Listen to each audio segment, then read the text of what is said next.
Oh, there are so many yummy vegetarian options out there. You could try like lentil soup, veggie burgers, tofu stir fry. The possibilities are endless. Hello and welcome. Today, we're going to talk about corporate income tax in Canada. Now, you hear a lot of numbers and terms thrown around, and it can seem like an incredibly complex maze. But honestly, once you understand the core building blocks, it all starts to make a lot of sense. So that's our goal today, to deconstruct the system, to take it apart piece by piece so you can see exactly how it all fits together.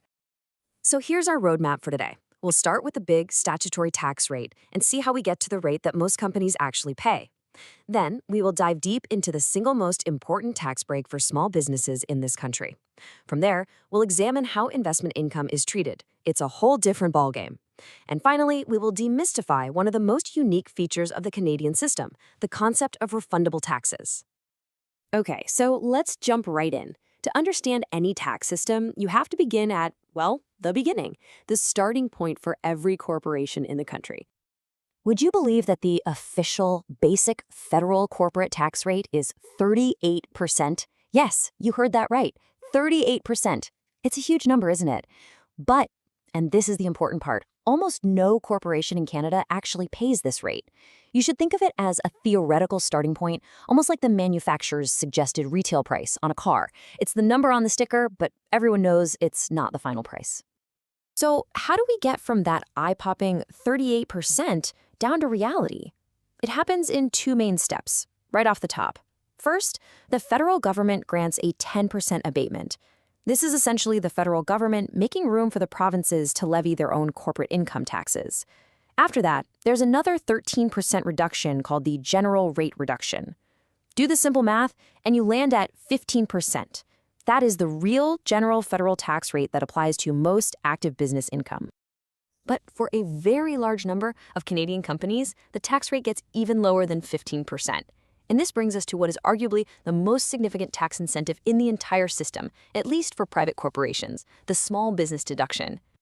The small business deduction, or SBD, is a very powerful incentive aimed specifically at Canadian-controlled private corporations, often called CCPCs. The policy behind it is quite straightforward. Encourage small, local businesses to grow by allowing them to keep more of their profits, which they can then reinvest, expand their operations, and hire more people. And just how powerful is this incentive? Well, for the income that qualifies for the SBD, the federal tax rate plummets all the way down to just 9%. That is a truly dramatic reduction. And it applies to the first $500,000 of active business income a CCPC earns each year. For small or medium-sized enterprise, that is an absolutely massive advantage. So you might be asking, how is the precise amount of the deduction calculated? It's based on a least of formula. The deduction is applied to the lowest of three specific amounts: the company's net active business income earned in Canada, its overall taxable income, and that $500,000 annual business limit.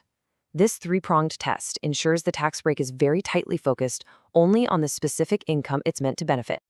Now, that $500,000 business limit sounds great, but it's not always available in full.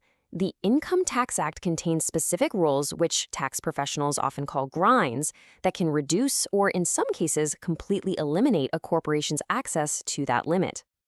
So, what triggers these reductions? It really comes down to two main factors. The policy here is designed to ensure that this very generous tax break is reserved for businesses that are genuinely small and genuinely active. If a corporation gets too large, or if it earns too much of its income passively, the rules begin to phase out the benefit. And here are the two grinds, side by side. The first is based on size, using a measure called Taxable Capital Employed in Canada, or TCEC. Once an associated group of corporations has taxable capital between $10 and $15 million, its business limit starts to shrink. The second grind is based on passive income. If a corporation earns between $50,000 and $150,000 of what's called adjusted aggregate investment income, its business limit is also reduced. Both rules work to keep the SBD focused squarely on active, small-scale business operations. This focus on passive income leads us directly into our next topic, because when a corporation earns income from investments, it's subject to a completely different set of tax rules. The technical term for this type of income is aggregate investment income, or AII. You can think of this as a category that includes income from property, things like interest, rent, and royalties, as well as the taxable portion of any capital gains. One key exclusion from AII is most dividends received from other Canadian corporations. Those are subject to their own unique rules. The system subjects this investment income to a much higher initial rate of tax. For instance, certain dividends are hit with a 38 and 1/3% tax. Other investment income is subject to an additional 10 and 2/3% tax. Why so high? The core objective is a principle called tax integration. The goal is to ensure there is no significant tax deferral advantage to be gained by earning investment income inside a corporation versus earning it personally. And you might notice a pattern here. The calculation for this additional refundable tax, or ART, uses the same lesser of logic we saw for the SBD. The tax is applied to the smaller of either the corporation's total investment income or its taxable income that was not eligible for the small business deduction. Again, this is a mechanism to precisely target a specific type of income. Now, while the SBD is certainly the most prominent deduction, there are a few others designed to incentivize specific industries or to deal with the complexities of international income. A key example is the manufacturing and processing, or M&P deduction. If a company has M&P profits that, for whatever reason, do not qualify for the low 9% small business rate, it can claim this 13% deduction instead.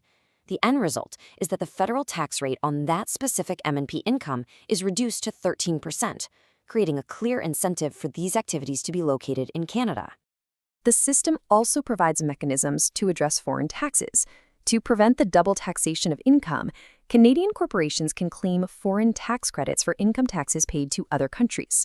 The rules for calculating these credits differ slightly depending on whether the foreign income was from a passive investment or from an active business operation, but the principle remains the same, to provide relief for foreign taxes paid. And this brings us to one of the most elegant and crucial concepts in the entire Canadian tax system. Remember that high rate of tax on investment income we discussed? Well, for a private corporation, that tax is often not a permanent cost. In fact, a significant portion of it can be refunded. This process is managed through a notional account called the Refundable Dividend Tax on Hand, or RDTOH. Now, this isn't a real bank account. You can think of it more like a running tally maintained by the CRA. When a CCPC pays that high initial tax on its investment income, the refundable portion is added to its RDTOH balance. Then, when the corporation pays dividends out to its shareholders, it receives a refund from this RDTOH account. To add one final layer of sophistication, there are actually two RDTOH accounts, an eligible RDTOH account and a non-eligible RDTOH account. This division is necessary because Canadian tax law treats eligible and non-eligible dividends differently. The eligible pool generally tracks refundable taxes paid on dividends from public companies. The non-eligible pool tracks refundable taxes from other sources, like interest, capital gains, and income that was subject to the SBD. The type of dividend paid determines which RDTOH pool generates the refund. So let's bring it all together. General business income faces a 15% federal tax rate. Qualifying active income in a small business enjoys that preferential 9% rate. And certain investment income is subject to a high initial tax of over 38%. But, and this is the critical point, that high rate on investment income is not the end of the story. It is designed, by and large, to be a temporary tax that gets refunded back to the corporation. As we've seen, Canada's corporate tax system isn't a single rate, but rather a sophisticated structure with different rules for different situations. It distinguishes between active and passive income, large and small corporations, and domestic and foreign activities.